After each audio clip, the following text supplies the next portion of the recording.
Hello and welcome to today's intersection webinar.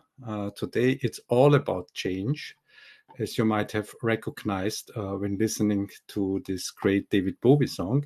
My name is Wolfgang Göbel and I'm not doing the show today. Together with me we have Helgi from Sweden, Helgi Ma Björgsen, who put a lot of effort into preparing this talk today. So I'm only the wingman. Some administrative stuff. Whenever you have a question, just post it to the chat and I will take care of it. There will be enough room for your questions, so let's keep it as interactive as possible, of course. And also at the end of the presentation, there will be some time for your questions. All of our webinars should be as interactive as possible. So use the opportunity and ask your questions. I'll have an eye on the chat. If you have never heard about Intersection Group and just came across this webinar by chance, we are a not-for-profit association. I'm one of the presidents and Helgi is part of our core team. We have the mission to help people create better enterprises. We do that by creating an open source tool set, EDGY, which is a rich set of tools and a language that helps people to create better enterprises. That's who we are. And if you have some time in September, it's a real good idea to go to Brussels, September 17 to 19, because that's where you can meet Helgi, you can meet me, you can discuss how to untangle the mess and how to design better enterprises together. We know how much change we have in the world. Wouldn't it be a good idea to connect all this change management, this multi-project management, the PMI or the agile, the SAFE initiatives, the changes with the sound enterprise design practice? So I guess that's the topic for today. But Helgi knows way more about the topic today because that's what he has prepared for today's presentation.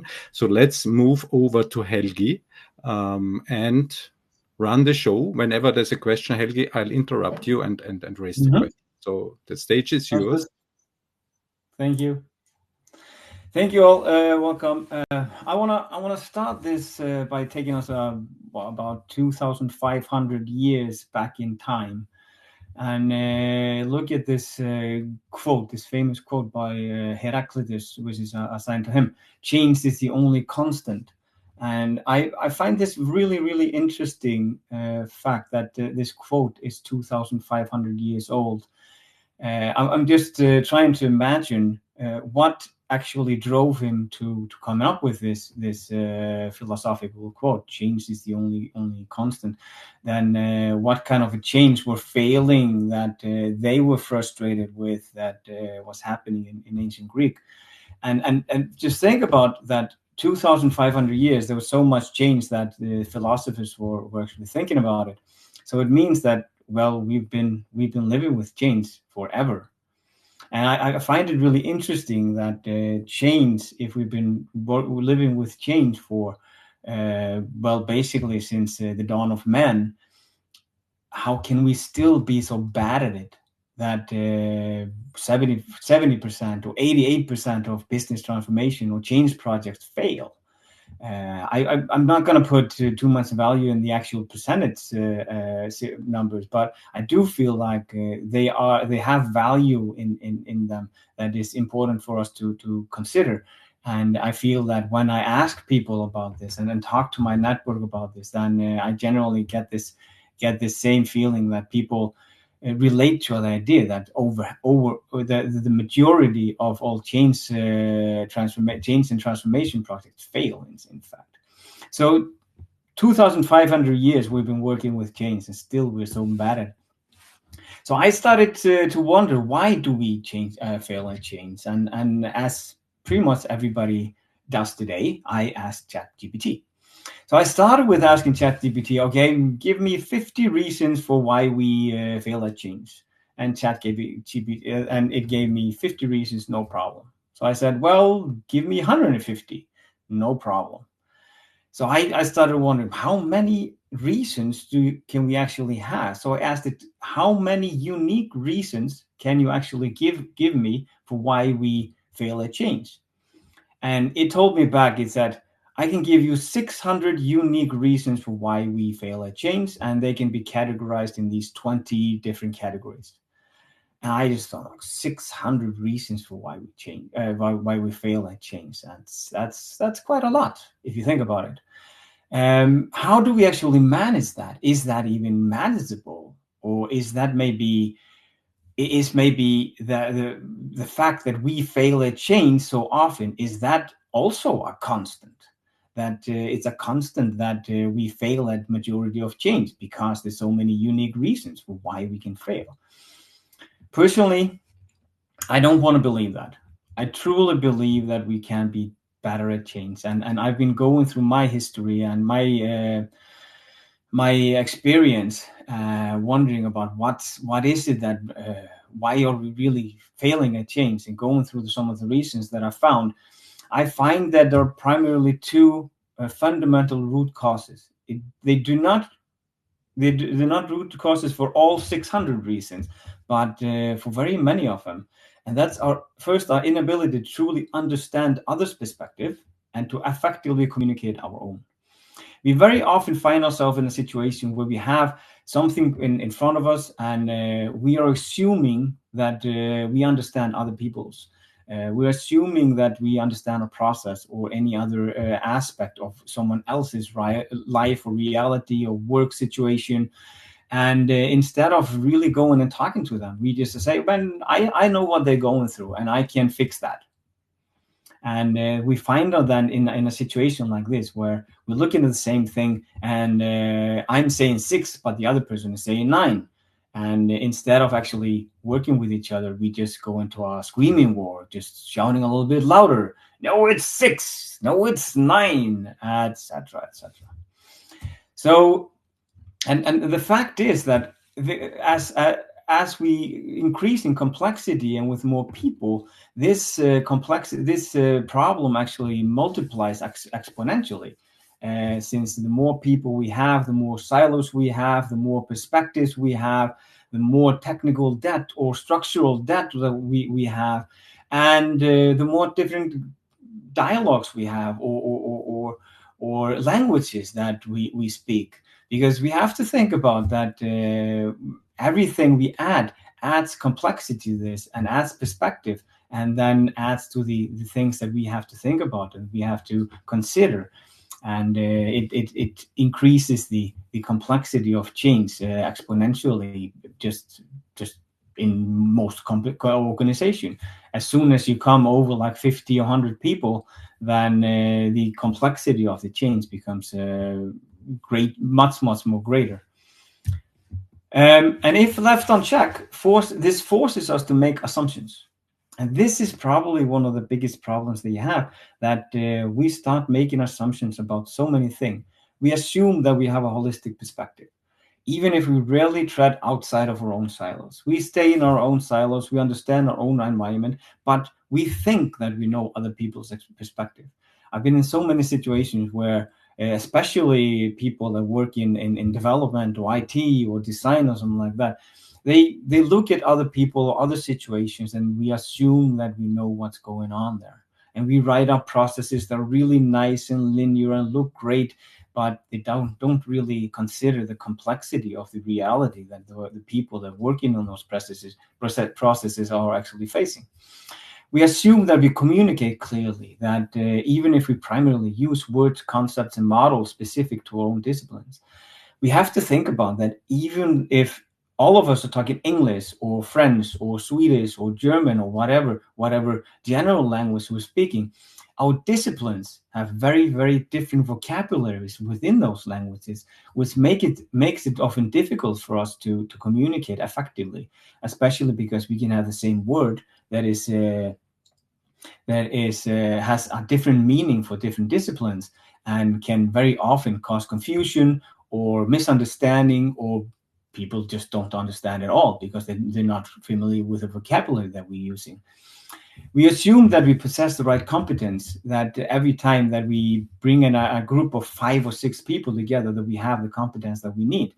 And we ignore the fact that the complexity that we have in most organizations today require a lot more people than 5 or 6 in order to really understand what's going on.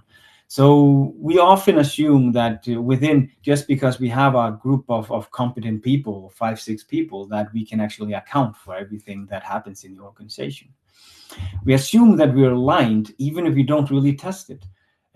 Too often we go into a room, we say something, everybody nods, and then we simply assume that everybody understood because they nodded.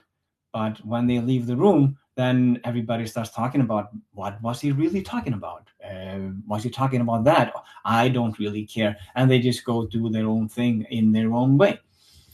And we assume that we have established a structured and consistent way of working, even if we rarely use the same tools and methods across different projects and initiatives. And this is something that we have to think about. The people that are leading a project are very often leading one or very few projects at the same time. But people participating in change, they're very often participating in multiple changes at the same time.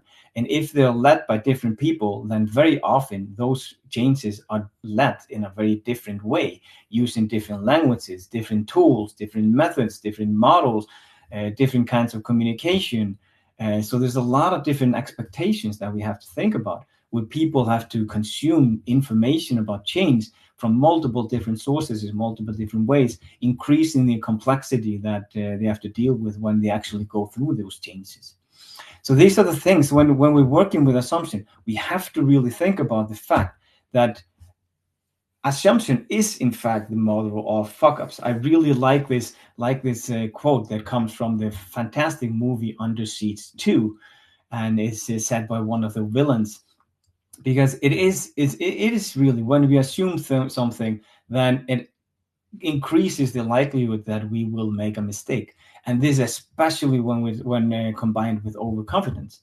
We all know this overconfident people that simply know that they know everything, that they know how things work, they know how these people work, or how this function is, or how this process goes, etc., etc. And it leads to the fact that we go through all these different assumptions about what's going on, how the customer explained it, how the project leader understands it. We go through this whispering game where everybody understands what we're going to do in a different way, and it leads to something that is completely irrelevant for the customer, or at best gives them some kind of a benefit that they can then have to figure out themselves. So really have to work with, what are the assumptions that we're working with? Why are we making these assumptions? Are we actually making ourselves understood? Do we understand others, and stuff like that?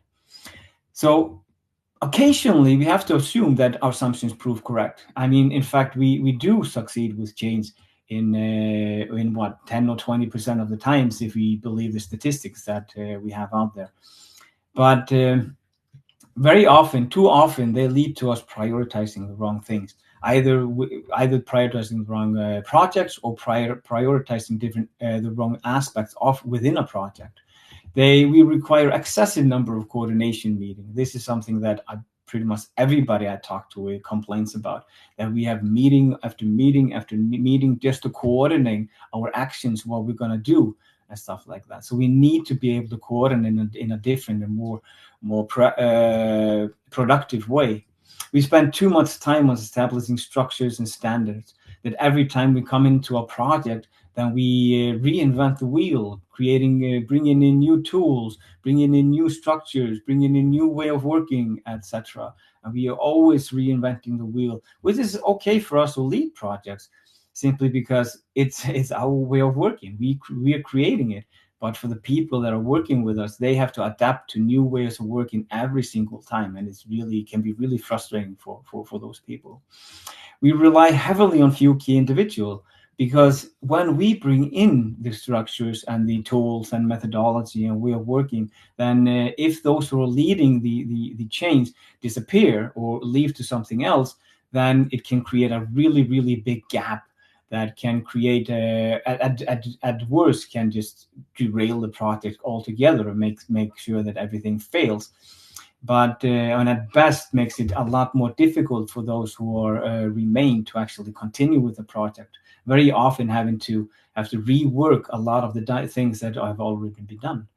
And in general, we fail to achieve the intended results.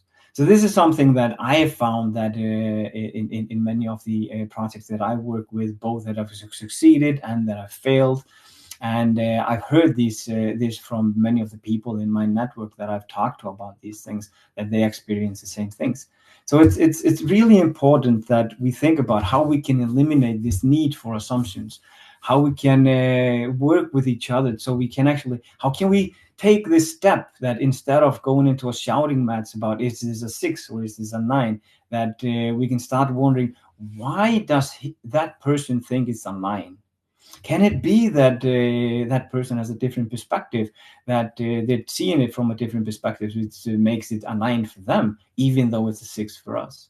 How can I go to that side of the issue and see and talk to that person and maybe understand better, why is it a 9 to you? Why do you see a 9? And if I understand that person's perspective, then I can stop assuming what I think and start actually knowing. And at the same time, it will help me better communicating why I think it's a 6, because I will then be able to understand, okay, what's the differences in our perspectives, which facilitates my own possibility to convey my message or my perspective. So with the right tools and standards, we can actually standardize what perspectives need to be explored. Because it's one thing to explore the different perspectives, but if we agree on a standard on which perspective to work with, it instantly makes it easier for us to have that dialogue, because then we can start talking about exactly the same thing. It doesn't have to be perfect every time, but it does. Just having the standard as saying, okay, these are the perspectives we will look into, then we will already have a certain agreement going into the room, facilitating the dialogue. How we test our assumption, having some kind of a model or some kind of simple framework that helps us lead through the process of testing our assumptions, to test, are we on the same page? Are we thinking things in the same way? Is everybody else on the same page and aligned on what we're talking about? And then, of course, how we document and facilitate the constructive communication and collaboration. So we can work with our mental models.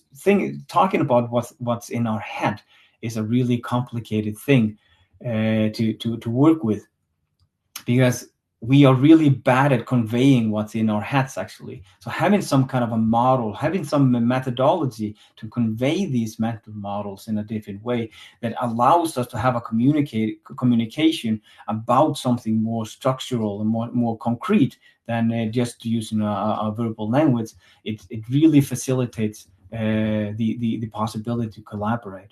So that with this standardization, we can minimize our need for assumptions, and that the assumptions we make, because we will always have to make assumptions, we can't really move otherwise, those we can make more consciously and more collaboratively. So we can actually, I'm not making my assumption as someone, and Wolfgang is making his assumptions. We're actually making assumptions together, which makes them a lot more constructive. So this is what I see that EDGY can actually help us with. EDGY can help us create these standards, to gives us these tools to work with this. What perspectives need to be explored within the facet models? We have a structured way that defines which perspectives to explore. And can we, if we can agree on that these are the perspectives that we use as standards as a minimum, then it facilitates the dialogue in a completely different way than we have today.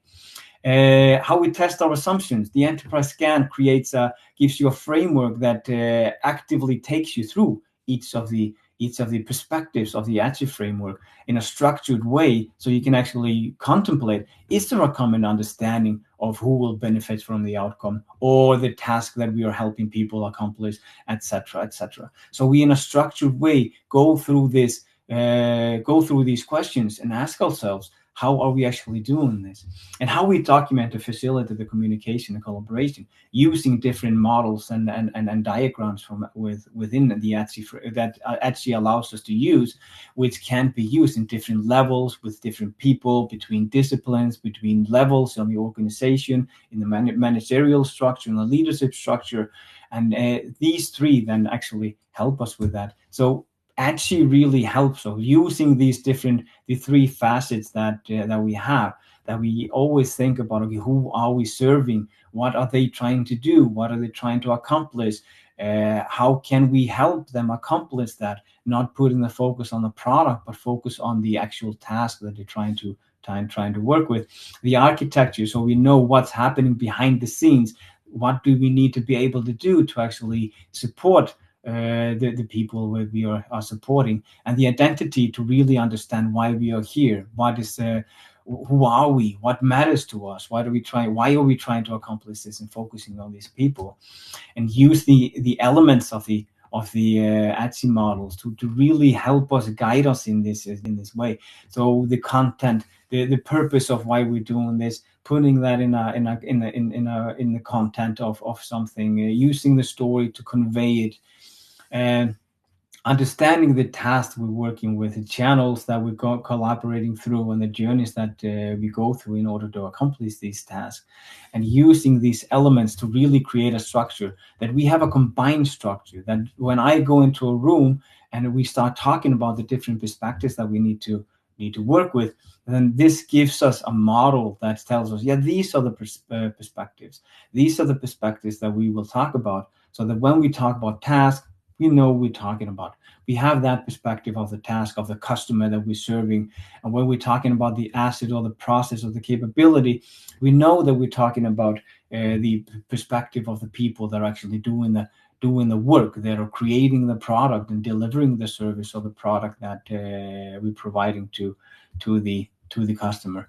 And the same thing with the identity, that we understand when we're talking about the purpose, that we understand this is the purpose of the organization, of the enterprise that we're working with, and the whole aspect of that. Why are we servicing these people with these tasks? Why are we doing it in this way, with using these capabilities and these processes, these assets? So we have these same perspectives. We come into the room talking about the same things, and we can start that dialogue from a much more comfortable situation than we otherwise would have. The enterprise scan allows you, as I said, to take you through all of the perspective of the EDGY, or elements of the EDGY model, in a structured way, ensuring that we don't forget something, and also reminding us that we need to have a common understanding about these things. It's not enough that I understand what's going on. It needs to be that everybody else understands it, and not only understands it, they understand it in the same way, so that we don't misunderstand each other. So when we're talking about the task we're helping people accomplish, that we is talking about the same task, that I'm not assuming that one task and then someone else is assuming another task. So we know what we're talking about, and we can assume that. So we can go through that just as an individual, helping us structure our thoughts and seeing, okay, where are we? Where do we have possible gaps?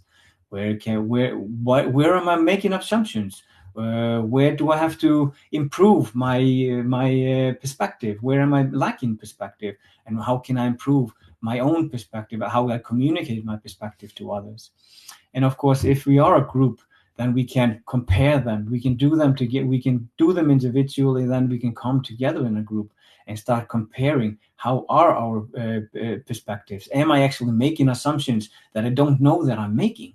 And am I assuming that I know something that actually I don't really know? And because that's one of the aspects about assumptions, is that we don't really know when we're making them.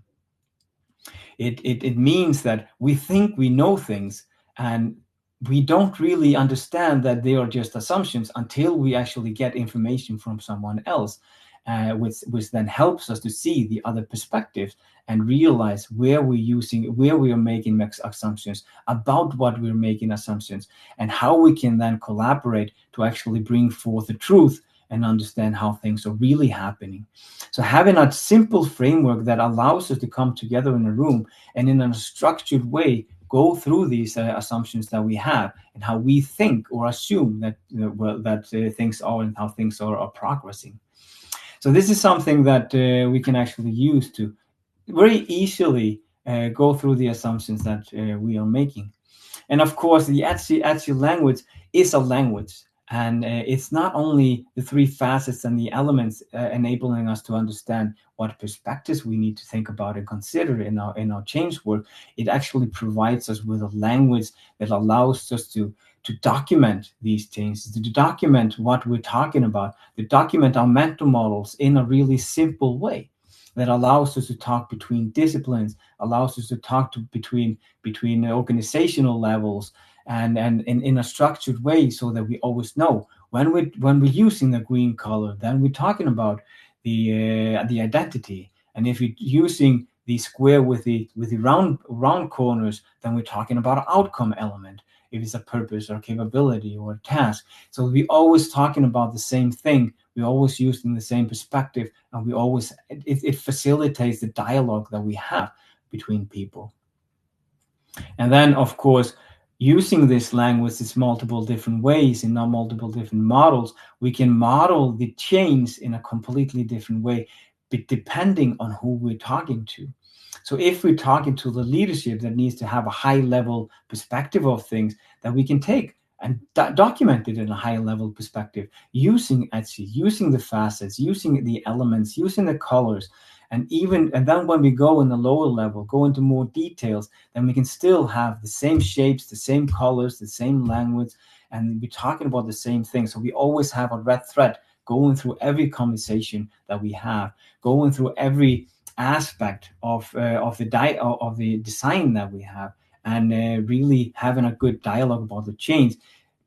Irrelevant if it's only on a very high level understanding the people involved, or if you're actually going into a very detailed level using a service blueprint or a Milky Way, where we actually understand a whole service and everything that's related to it, or even the whole enterprise and all the capabilities that we actually go through, and the journey, the task, and the journey that the people go through that we are serving. So we can actually have all the different elements, all the different perspectives, jumping from one model to another model, between one perspective, another perspective, one discipline, another discipline, and we can always relate to each other. We can always connect it to each other, and we can always communicate effectively between each other.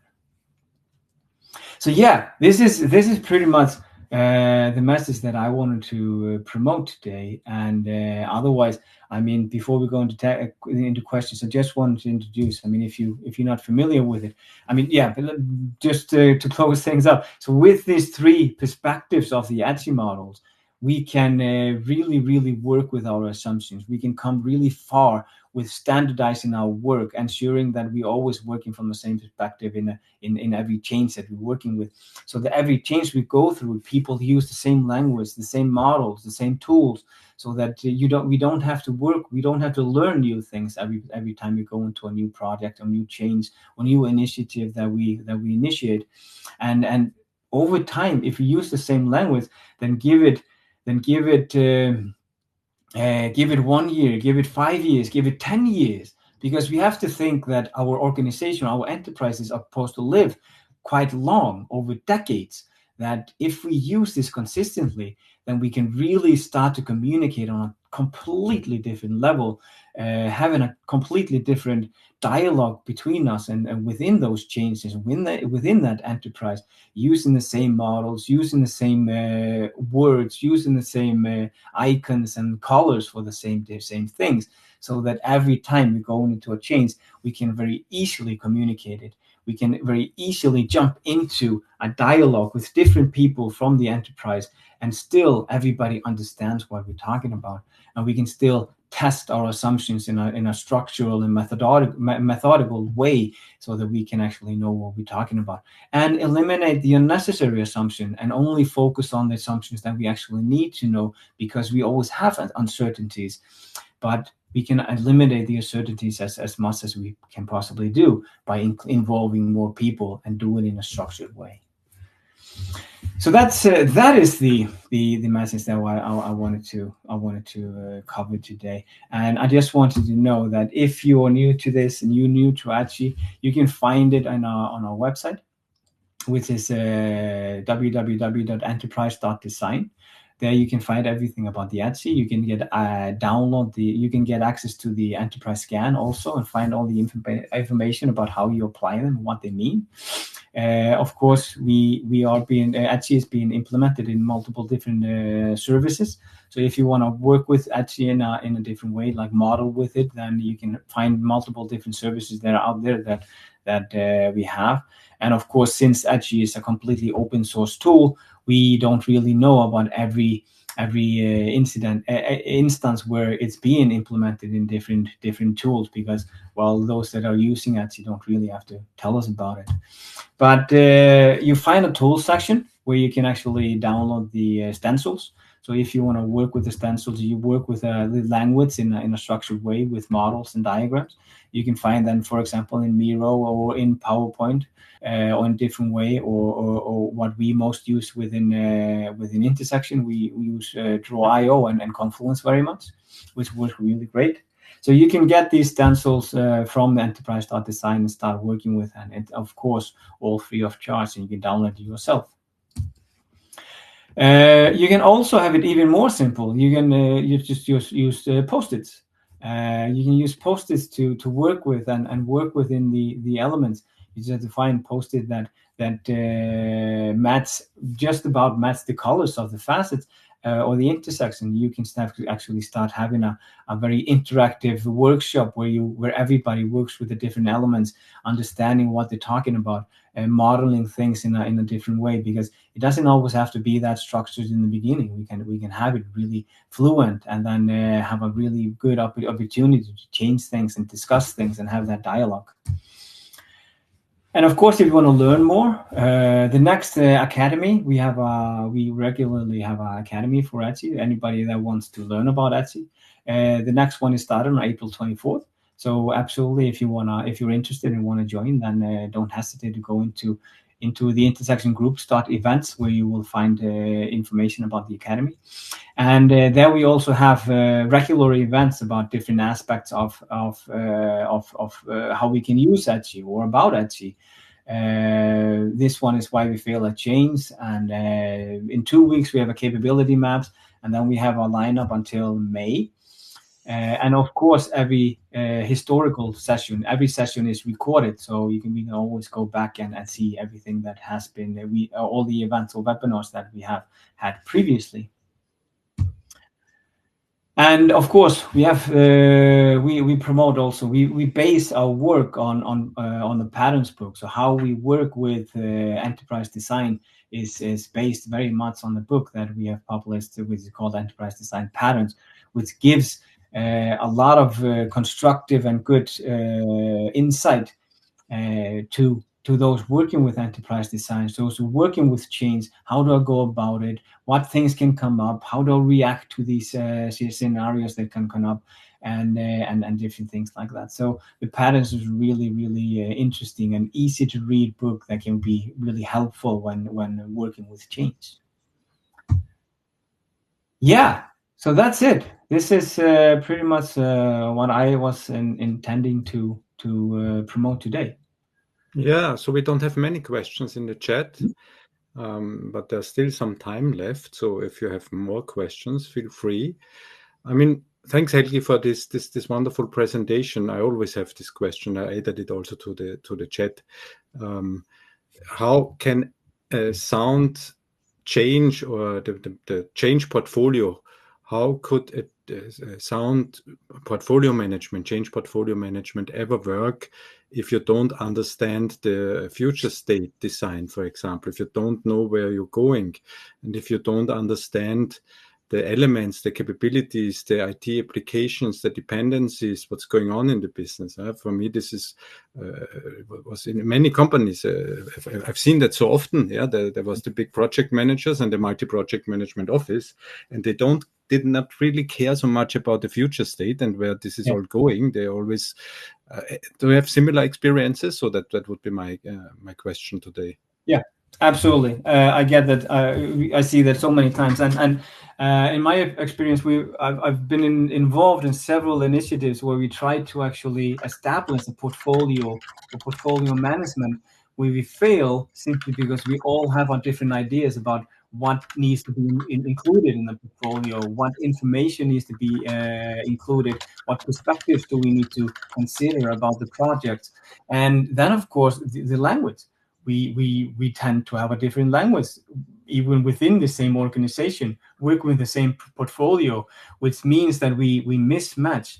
And the fact that we then go into the projects that are in the portfolio and work with them in a different way using different tools, then we report in a different way into the portfolio, meaning that it's always different to compare what's happening within each project within the portfolio, making it even less relevant for us. So there's so many things. Portfolio management is so difficult, especially in large and complex organization.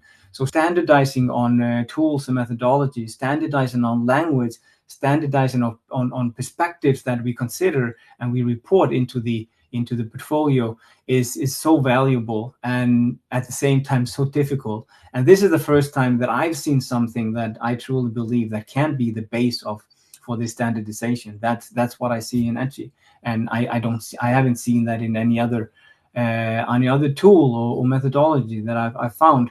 At least not in a way that is simple and easy to understand, not for the people, only for the people that are working with the portfolio, but also for everybody else that is affected by it. Yeah. I mean, I always wondered, however, if you're more into agile or a scaled agile framework, the pipelining, Yeah. maybe some of our attendees worked in a scaled agile framework environments. And when I read about this framework, I was totally confused and said, okay, how could a pipelining ever work with thousands or 10,000s of stickies? So 20, 30, 40 agile projects or agile teams come together in a large room, and you have thousands of stickies, and how are they related to each other? What are they working on? If I can't trace the what's going on in a project, the epics, the stories, for example, in the agile world, if you can't connect it to something like capabilities, to something like goals, for me, it ever since it is obvious that this must be a bit problematic and lead nowhere, right? So I mean, in my experience, I was working as a scrum master in a large multinational global company, and it was so much disalignment between the projects, agile initiatives that we have, the programs that we had, the stories that we have. They were framed in different ways between different people, and trying to align from different levels. It was basically not possible, simply because we always spoke the different language, and the people in the leadership that were actually working with the high level, they were communicating in a completely different way than everybody that was working with the stories. So the feature and the stories in the agile framework, there was so much misalignment, there was so much confusion, and in the end, people basically doing what they thought was best, and assuming that everything was working well in other places, instead of actually having it coordinated. So I would say that in a portfolio in agile is even more important to have a common language, to have common icons and ways to communicate and visualize, and ensuring that you always link to each other, so that a purpose for your story links to a purpose and a higher level, and you always have the same icons in the same way to actually communicate it. So absolutely. Yeah, so I think from my point of view, it's really complements each other well. So the wisdom of the agile community and scaled agile framework, many discussions, is it too big or not? But the basic idea to have iterations, to do things in an agile way, are perfectly fine. But you must, for me, it's obvious that it's a must, that you complement it with some as-is state. What's going on in the enterprise today? What are our current capabilities? Where do we want to move? Where do we need to improve? What are our goals, and how are all those initiatives aligned with our purposes and so on? All of these questions, if you don't design it intentionally, and that's what, I mean, that's what we want to bring with EDGY, is maybe someone will write what we call a tool and connect scaled agile, safe, or maybe classical multi-project management according to PMI or so. So if you're more in the classic project management world, it's also doable, right? So there's a huge and successful body of knowledge coming from PMI and other authorities, and the same is for the agile communities. And maybe if somebody today is up for helping us with that and create a tool, we call it a connector to existing methodologies, that's more than welcome. It's doable. And it's really important to think about that. If you're working with Scale Agile, if you're working with standard project management tools like PMP or Prince or anything like that, or frameworks, actually doesn't require you to change any of that. Actually, is not something that requires you to change how you work today. It only supports you. It complements the way you work today. It complements the framework that you're working with, depending on no matter what that is. You can actually use actually to just standardize more the language that you're working with, the tools that you're working with within the framework, so that you can actually make it better, make it more structured, and make it easier to work with. So it does not require you to change the way of working or make drastic changes. You don't even have to implement actually in everything in the beginning. You can start one step at a time. Start with one project, one initiative, few people, and start working your way, seeing how that benefits and what happens with that. So that's absolutely one of the aspects of this that actually does not replace, it complements. It complements, and I think it also helps if you just use the questions we have in EDGY. Yeah? How does it fit together? What do we need to be capable of doing? So, and then you can go to the pipelining, and then you have those stickies, and then you say, okay, how are they related? Is this feature, for example, related to a certain capability, to a certain task, and to a certain purpose? That's where EDGY comes into play. So, if you don't need to study and be an expert and practitioner and 10 years of EDGY experience, that's not needed. No. Just ask yourself the question, why do I need this feature in this certain team? And how is it related to the overall enterprise design, to the capabilities, to the processes? And if you can't answer it, all too often I've seen teams implementing features and maybe the product owner had an idea, but the product owner all too often is not connected to the whole enterprise. And the products that are being developed in parallel are quite often not really aligned on a shared purpose in a shared direction. And I think that's, for us, that's the purpose of Intersection Group. We believe that we want to help people create better enterprises, and we believe the only way to do that is to complement change management with a holistic, collaborative design practice. I think that's it. And a unified language that people can help people talk together and collaborate in a more efficient way. Absolutely. Okay. No questions left. So thank you, Helge, I would say. Awesome. Interesting presentation.